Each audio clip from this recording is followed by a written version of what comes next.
Mobile phone কি? Mobile phone এখন নিত্য প্রয়োজনীয় একটা জিনিস। এটা ছাড়া চলেই না। একটা মানুষ ৩টা-৪টা করে ফোন ইউজ করে।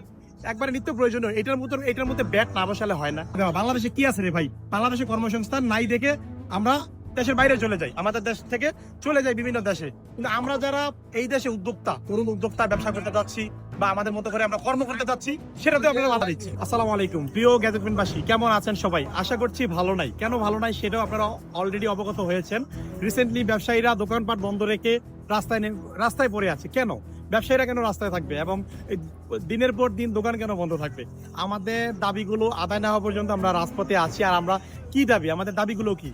আমরা 57% যে ভ্যাট নির্ধারণ করা হয়েছে এটা সহনশীল করার জন্য এনইআর সিস্টেম কিছু সংস্কার করতে হবে।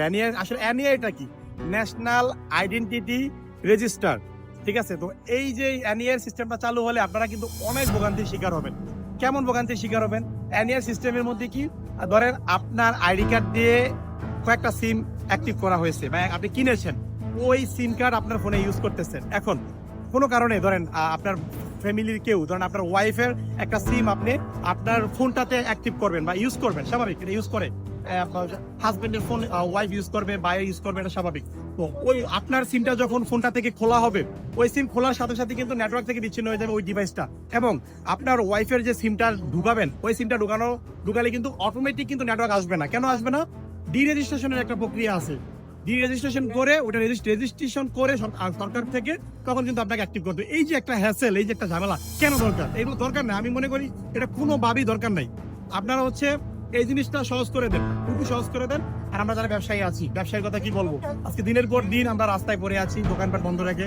প্রতিটা দোকানে 7 থেকে 10 জন করে স্টাফ থাকে, সবারই কর্মসংস্থান আছে এই ব্যবসার সাথে। প্রায় আনুমানিক 20 থেকে 30 লক্ষ ব্যবসায়ী এই মোবাইল সেক্টরের সাথে অ্যাডজাস্ট আছে, ঠিক আছে? তো এই এত বছরের একটা বিজনেস আপনারা নষ্ট করে দিচ্ছেন। আপনারাই আমাদেরকে বাধ্যকর একটা দেশকে, আসলে একটা দেশের নাগরিকদের কর্মসংস্থানের ব্যবস্থা করে দেওয়া। বাংলাদেশে কি আছে রে ভাই? বাংলাদেশে কর্মসংস্থান নাই দেখে আমরা দেশের বাইরে চলে যাই, আমাদের দেশ থেকে চলে যাই বিভিন্ন দেশে। কিন্তু আমরা যারা এই দেশে উদ্যোক্তা, তরুণ উদ্যোক্তা ব্যবসা করতে যাচ্ছি বা আমাদের মতো করে আমরা কর্ম করতে যাচ্ছি, সেটাতে আপনারা বাধা দিচ্ছি। আপনারা সমস্যা হলে সংস্কার করেন, কেন এটা দাবায় রাখবেন? কেন এটা বাতিল করবেন? কেন? আপনার সমস্যা থাকলে সেটা মিউচুয়ালি সমাধান করেন, ঠিক আছে? তো আমি মনে করি আমাদের যে দাবিগুলো, ব্যবসায়ীদের দাবি, মানে এটা পুরো বাংলাদেশের 18-20 কোটি মানুষের দাবি। এই দাবি সবার। আপনার যে সিস্টেম চালু করতেছে, আপনারা অবশ্যই ভোগান্তির শিকার হবেন। এনইআর নামে যে সিস্টেম, প্লাস আমাদের দেশে যে ফোনগুলো আপনারা পাবেন, বর্তমানে যে ফোনগুলো আমরা সেল করি, এই ফোনগুলো কিন্তু খুবই রিজনেবল প্রাইসে পান। আমরা যে টাকায় কিনি, সামান্য কিছু প্রফিটে আপনারা মোটামুটি ভালো টাকায় পান। কিন্তু এই ফোনের সাথে যদি আপনি 57% ব্যাড অ্যাড করেন, একটা 1 লাখ টাকার ফোন 1,60,000 টাকা সামথিং পড়ে যাচ্ছে। তো এভাবে আসলে হয় না, এভাবে হয় না। মোবাইল ফোন কি? মোবাইল ফোন এখন নিত্য প্রয়োজনীয় একটা জিনিস। এটা ছাড়া চলেই না। একটা মানুষ 3টা-4টা করে ফোন ইউজ করে, একবারে নিত্য প্রয়োজনীয়।